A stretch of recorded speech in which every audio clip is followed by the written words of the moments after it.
ಇವರ ನಾಮಕ್ಕೆ ಮಹಿಮೆಯಾಗಲಿ. ಮಹಾ ಉಪವಾಸದ 49ನೇ ದಿನ, ಉಪವಾಸ ದಿನಗಳ ಮುಕ್ತಾಯದ ದಿನಗಳ ಸಮೀಪವಾಗಿದೆ. ವಿಶೇಷವಾಗಿ ಮಹಾ ಉಪವಾಸ ದಿನಗಳಲ್ಲಿ, ಅದರ ಮುಕ್ತಾಯ ದಿನದಲ್ಲಿ ದೇವರ ವಾಕ್ಯದ ಅಧ್ಯಯನಕ್ಕಾಗಿ ಆಯ್ಕೆಯಾಗಿರತಕ್ಕಂಥ ಸತ್ಯವೇದ ಭಾಗವು ಪವಿತ್ರ ಮತ್ತಾಯನ ಬರೆದ ಸುವಾರ್ತೆ 27ನೇ ಅಧ್ಯಾಯ 62ರಿಂದ 66ರವರೆಗಿರತಕ್ಕಂಥ ವಾಕ್ಯಗಳು.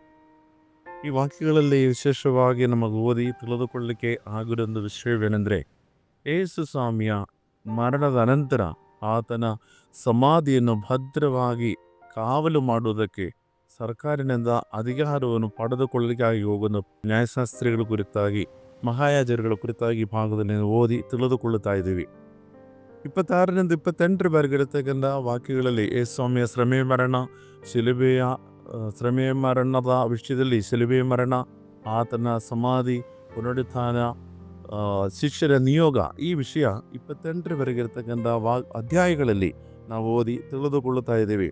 ಅದರಲ್ಲಿ ಕೂಡ ಯೇಸು ಸ್ವಾಮಿಯ ಮರಣದ ನಂತರ ಆತನನ್ನು ಸಮಾಧಿ ಮಾಡಿದ ಮೇಲೆ ಈ ಭಾಗದಲ್ಲಿ ವಿಶೇಷವಾಗಿ ನಾವು ತಿಳಿದುಕೊಳ್ಳುತ್ತದೆ, ಮಹಾಯಾಜಕರು, ಫರಿಸಾಯರು ಅವರು ಯೇಸು ಸ್ವಾಮಿಯ ಶವ ಶರೀರವನ್ನು ಭದ್ರವಾಗಿ ಕಾವಲು ಮಾಡುವುದಕ್ಕೆ ಅಧಿಕಾರ ಪತ್ರವನ್ನು, ವಿಶೇಷವಾಗಿ ಅದಕ್ಕೋಸ್ಕರ ಇರತಕ್ಕಂಥ ಕಾವಲುಗಾರರನ್ನು ಕೇಳಿ ಪಡೆದುಕೊಳ್ಳಲಿಕ್ಕಾಗಿ ಪಿಲಾತನ ಬಳಿಗೆ ಹೋಗುವ ವಿಷಯಗಳೇ ಈ ಭಾಗದಲ್ಲಿ ನಾವು ಓದಿ ತಿಳಿದುಕೊಳ್ಳುತ್ತಾ ಇರುವುದು.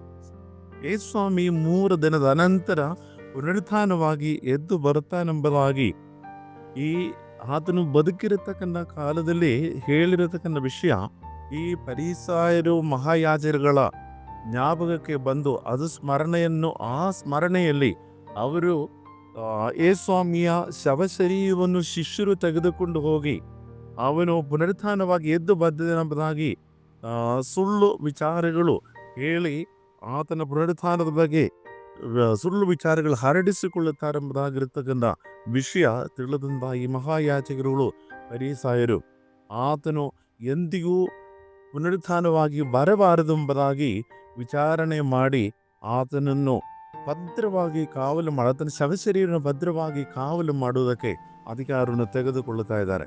ಆದರೆ ಈ ಭಾಗದಲ್ಲಿ ನಾವು ವಿಶೇಷವಾಗಿ ಓದಿ ತಿಳ್ಕೊಳ್ಳಿಕ್ಕೆ ಆಗುವುದೇನೆಂದರೆ, ಯೇಸು ಸ್ವಾಮಿಯ ಜೊತೆಗಾರರಾಗಿರ್ತಕ್ಕಂಥ ಶಿಷ್ಯರು ಕೂಡ ನಂಬಲಿಕ್ಕೆ, ಅವರ ಸ್ಮರಣೆಯಲ್ಲಿ ಕೂಡ ಬರದೇ ಇರತಕ್ಕಂಥ ವಿಷಯಗಳಾಗಿದೆ.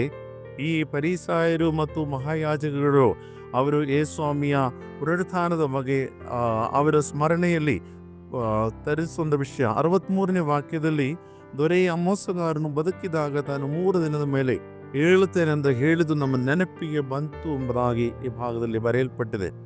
ಯೇಸು ಸ್ವಾಮಿ ಪುನರುತ್ಥಾನವಾಗಿ ಎದ್ದು ಬರುತ್ತಾನೆ, ಇದು ಹರಡಿಸಿಕೊಂಡ್ರೆ, ಆ ಒಂದು ವಿಷಯ ಹೆಚ್ಚಾಗಿ ಹರಡಿಕೊಂಡರೆ ತಮ್ಮ ಅಧಿಕಾರ, ತಮ್ಮ ಪದವಿ, ತಮ್ಮ ಸ್ಥಾನ ಇದೆಲ್ಲ ನಷ್ಟವಾಗುವಂಥ ಭಯದಲ್ಲಿ ಅವರು ಹೋಗಿ ಆತನು ಎಂದಿಗೂ ಪುನರುತ್ಥಾನವಾಗಬಾರದೆಂಬುದಾಗಿ ಆತನ ಶವಶರೀರನ್ನು ಕಾವಲು ಮಾಡುವುದಕ್ಕೆ ಕಾವಲುಗಾರನ್ನು ಪಿಲಾತನ ಬಳಿಗಳಿಗೆ ಕೇಳಿಕೊಳ್ಳುತ್ತಿದ್ದಾರೆ. ತಮ್ಮ ಸಾಮರ್ಥ್ಯವನ್ನು, ಕಾವಲುಗಾರನನ್ನು, ಸರ್ಕಾರದ ಮುದ್ರೆಯನ್ನು ಉಪಯೋಗಿಸಿಕೊಂಡು ಆತನನ್ನು ಸಮಾಧಿಯಲ್ಲಿ ಅಡಗಿಸಿಕೊಳ್ಳುವುದಕ್ಕೆ, ಆತನು ಎಂದಿಗೂ ಎದ್ದು ಬರಬಾರದೆಂಬುದಾಗಿ ವಿಚಾರದಲ್ಲಿ ಆ ಸಮಾಧಿ ಒಳಗಡೆ ಆತನ್ನು ಇಟ್ಟುಕೊಳ್ಳಲಿಕ್ಕೆ ಪ್ರಯತ್ನಿಸುವಂಥ ಈ ಸಭೆಯ ಅಧಿಕಾರಿಗಳ ಕುರಿತಾಗಿ ನಾವು ಈ ಭಾಗದಲ್ಲಿ ಓದಿ ತಿಳಿದುಕೊಳ್ಳುತ್ತೇವೆ. ಆದರೆ ಸ್ವಾಮಿ ಜೀವಂತವಾಗಿರುವಂಥ ಸಮಯದಲ್ಲಿ, ತನ್ನ ಜೀವನದ ಕಾಲದಲ್ಲೇ, ತನ್ನ ಸೇವಾ ಅವಧಿಯಲ್ಲಿಯೇ ಸ್ವಾಮಿ ಹೇಳಿದ, ನಾನೇ ಪುನರುತ್ಥಾನವು ಜೀವವಾಗಿದ್ದನೆಂಬುದಾಗಿ ಹೇಳಿರತಕ್ಕಂಥ ಸ್ವಾಮಿ ತಾನೆಂದಿಗೂ ಮರಣಕ್ಕೆ ಗುಲಾಮನಾಗಿರುವುದಿಲ್ಲ. ತನ್ನನ್ನು ಸಮಾಧಿಯೊಳಗೆ ಅಡಗಿಸಿಕೊಳ್ಳುವುದಕ್ಕೆ ಸಾಧ್ಯವಿಲ್ಲ. ಸಮಾಧಿಯಲ್ಲಿ ಲಯವಾಗಿ ಹೋಗುವಂಥ ಜೀವನವಲ್ಲ ಎಂಬುದಾಗಿ ಈ ಸ್ವಾಮಿ ಪುನರುತ್ಥಾನದ ಬಗ್ಗೆ ನಾವು ತಿಳಿದುಕೊಳ್ಳುತ್ತೇವೆ. ಒಂದು ನೂತನ ಜೀವವನ್ನು ಪಡೆದವನಾಗಿ ಅಂತನು ಪುನರುತ್ಥಾನ ಹೊಂದಿದನು ಎಂಬುದಾಗಿ ನಾವು ನೋಡುತ್ತೇವೆ. 3 ದಿನದ ಸಮಾಧಿಯಲ್ಲಿ ಇರತಕ್ಕಂಥ ಆ ಸ್ವಾಮಿಯ ಶವಶರೀರವನ್ನು ಸಮಾಧಿಗೆ ಸೇರಿಸಲಿಕ್ಕೆ, ಸಮಾಧಿಯಲ್ಲಿ ಕಾವಲು ಮಾಡುವುದಕ್ಕೆ ಅವರು ಪ್ರಯತ್ನ ಮಾಡಿದರು. ಜೀವದ ಮೇಲೆ ಅಧಿಕಾರವಿರತಕ್ಕಂಥ ಸ್ವಾಮಿ 3ನೇ ದಿನ ಪುನರುತ್ಥಾನವಾಗಿ ಎದ್ದು ಬಂದನು ಎಂಬುದಾಗಿ ನಾವು ನೋಡುತ್ತೇವೆ.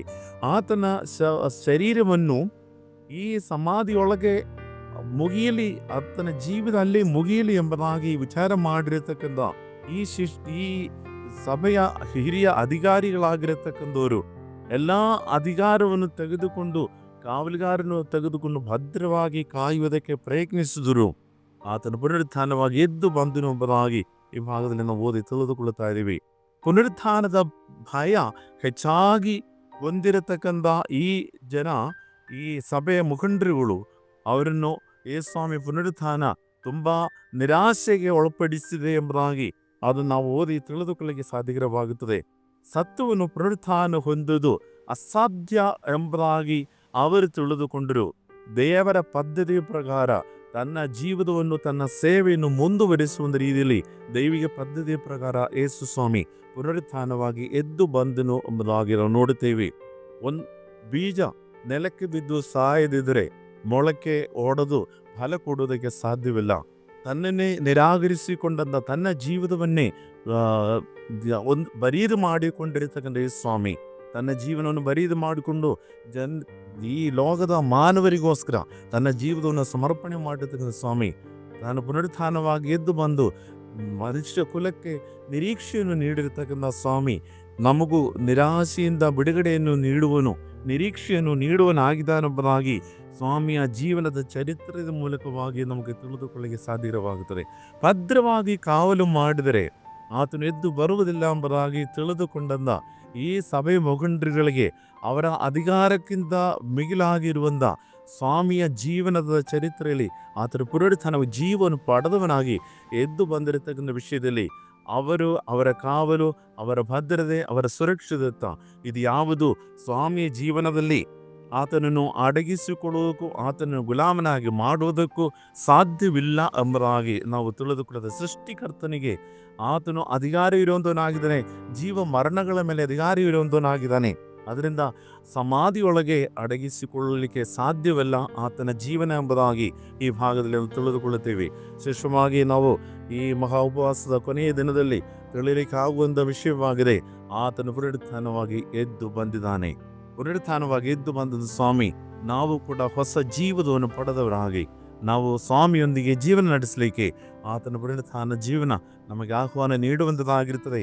ಈ ಜನರು ಸ್ವಾಮಿಯನ್ನು ಸಮಾಧಿಯೊಳಗೆ ಮುಗಿಸಲಿಕ್ಕೆ ಪ್ರಯತ್ನಿಸಿದರು. ಸಮಾಧಿಯೊಳಗೆ ಮುಗಿಯುವಂಥದ್ದಲ್ಲ ಯೇಸು ಸ್ವಾಮಿ ಜೀವನ.